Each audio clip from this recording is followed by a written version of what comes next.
आजकाल आमच्या घरामध्ये असं होत आहे की नजरहटी दुर्घटना घटी.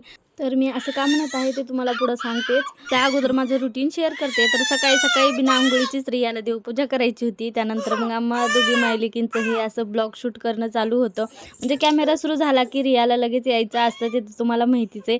तर कॅमेऱ्यासमोर आलं की आमच्या दोघींच्या नखरी सुरू राहतात आणि ते काय आमचे 5-10 मिनिट काही संपत नाहीत. हा व्हिडिओ तुम्हाला 30 सेकंदाचा तरी दिसत असेल, पण तसं काही नाही. हा व्हिडिओ तब्बल 10 मिनिटाचा आहे आणि त्यातलं मी सगळं कट करून 30-30 सेकंदाचाच घेतला आहे. तर सकाळी माझ्या अगोदर रिया उठायला लागलेली आहे. तर मला त्याला तिचा झोपेचा टायमिंग बदलला आहे. तर ती 10 वाजता झोपते आणि सकाळी 6ला उठते. रात्रीच दही लावलं होतं, तर सकाळी उठून बघते तर काय पूर्ण हे असं झालं होतं. आणि त्यानंतर मग लगेच माझा आवरला आणि स्वयंपाकाला लागले. तर आजच्या जेवणामध्ये बनवलं होतं पोळी आणि गोबीची भाजी. आणि त्यानंतर मग सकाळी सकाळी माझं आवरलं की मी लगेच स्वयंपाकाला लागते, कारण की बाकीचे कामं करत बसलं की स्वयंपाकाला वेळ होतो.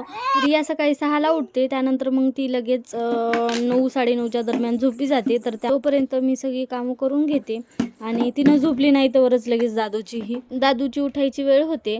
तर इथं ना दयाला माहितीच नाही की मी त्या व्हिडिओ शूट करत होते.